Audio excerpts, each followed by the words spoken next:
Sabe, a epidemiologia, no fundo, é a arte de contar histórias. Só que são histórias contadas com dados.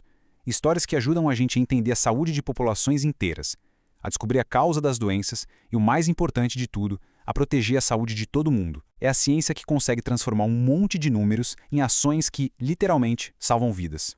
E a pergunta que guia a gente hoje é justamente essa: como é que a gente organiza essa busca por conhecimento? Como é que os diferentes métodos de investigação dão as respostas para perguntas tão diferentes? Tipo, desde um surto super misterioso até o teste da eficácia de uma nova vacina. Pois é, vamos mergulhar nesse universo.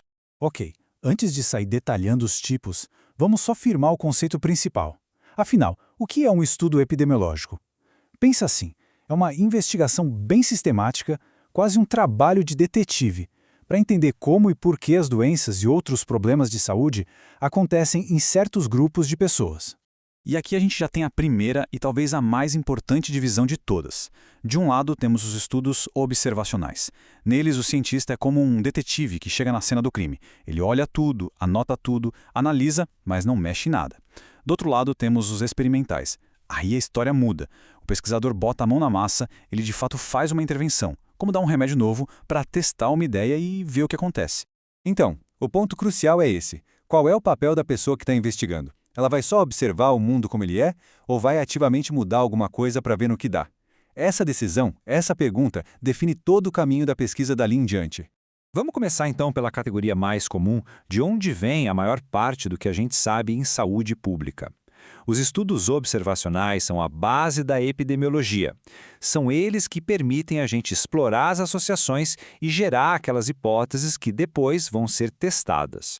Dentro desse grande grupo dos observacionais, a gente tem uma verdadeira caixa de ferramentas. Vamos passar por 5 tipos principais, ok? Cada um com seu ponto forte, cada um com um propósito bem específico. A gente vai construindo esse conhecimento passo a passo. O ponto de partida são os estudos descritivos. O nome já entrega tudo, né? Eles descrevem uma situação. Respondem às perguntas básicas quem, onde e quando. Eles pintam um primeiro retrato de um problema de saúde. Por exemplo, quando a gente olha como as taxas de mortalidade materna mudaram com o passar dos séculos, isso é um estudo descritivo. Agora, os estudos ecológicos são bem interessantes porque eles mudam o foco. Em vez de olhar para o indivíduo, eles olham para o grupo, para a população. Comparam, por exemplo, o consumo médio de sal de um país com a taxa de hipertensão daquele país. São ótimos para levantar suspeitas, sabe? Para gerar hipóteses. Mas tem que ter um cuidado enorme com a tal da falácia ecológica, que é assumir que o que vale para a média do grupo também vale para cada indivíduo ali dentro. Em seguida, vêm os estudos transversais. Pensa neles como uma fotografia, um snapshot. A gente faz um corte no tempo e olha para aquele momento exato.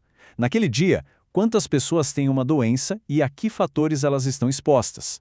Por isso, eles são perfeitos para medir a prevalência, ou seja, o número total de casos existentes. É um jeito rápido de ter um panorama da saúde da galera.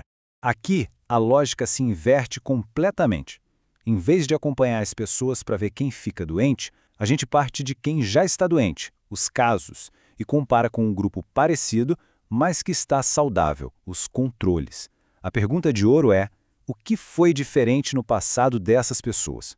É um trabalho de detetive olhando para trás, buscando pistas sobre as causas. E aí a gente chega nos estudos de coorte, que são considerados os mais fortes entre os observacionais. A ideia é pegar um grupo bem grande de pessoas saudáveis e simplesmente acompanhar essas pessoas ao longo dos anos, às vezes décadas. E a gente fica observando quem com o tempo desenvolve a doença, comparando os expostos e os não expostos a um fator de risco. É o estudo que dá evidência mais forte de que uma coisa pode de fato causar outra. Beleza? Já vimos o lado da observação. Agora, vamos pular para o outro lado do muro. Chega de só assistir. Vamos entrar no mundo da intervenção ativa, da ação. É aqui que a gente pega nossas teorias e hipóteses e testa se elas funcionam mesmo na vida real para melhorar a saúde das pessoas. E nesse mundo experimental, também temos ferramentas diferentes. Basicamente, são 3 tipos principais: o ensaio clínico randomizado, os ensaios de campo e os ensaios comunitários. Cada um deles foi desenhado para responder um tipo bem específico de pergunta sobre a eficácia de uma intervenção. O ensaio clínico randomizado, o famoso SR, é o padrão ouro para testar tratamento. O segredo do sucesso dele está na palavra randomizado. As pessoas são sorteadas para receber o tratamento novo ou um placebo. Isso garante que os grupos sejam o mais parecidos possível em tudo, menos na intervenção. Por isso a resposta que ele dá sobre a eficácia é tão confiável. Se o ensaio clínico trata os doentes, os ensaios de campo querem proteger os saudáveis. O foco é a prevenção. E o exemplo clássico que todo mundo conhece são os grandes testes de vacinas. Milhares de pessoas que ainda não têm a doença participam para a gente descobrir se a vacina consegue mesmo evitar que elas fiquem doentes. Por fim, os ensaios comunitários levam a intervenção para o nível macro. Em vez de focar nos indivíduos, a ação é aplicada em comunidades inteiras, tipo cidades ou bairros. Pensa numa campanha para colocar flúor na água da cidade e prevenir cáries, ou um programa educativo para uma comunidade inteira se exercitar mais. O foco é o coletivo. Ufa! Depois de passar por todo esse arsenal, fica bem claro, né? A epidemiologia funciona como uma grande caixa de ferramentas. Não existe a ferramenta melhor de todas. O que existe é a ferramenta certa para a pergunta certa que a gente quer responder. Essa tabela aqui resume perfeitamente a divisão central. De um lado, os observacionais, que ajudam a gente a entender o mundo, como o estudo clássico que ligou o cigarro ao câncer. Do outro, os experimentais, que testam ativamente como a gente pode mudar esse mundo para melhor, como no ensaio clínico para um remédio novo. Um observa, o outro age. E a mensagem final é exatamente essa.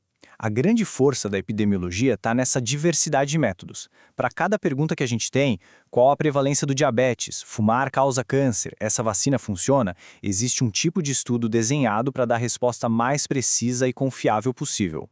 Para fechar, vou deixar uma reflexão no ar. Imagina que amanhã surge uma doença nova totalmente misteriosa. Por onde um epidemiologista começaria a investigação? Qual seria a primeira ferramenta que ele tiraria da caixa para tentar encontrar as primeiras pistas sobre as causas? A resposta para essa pergunta mostra o quanto é vital entender cada uma dessas ferramentas,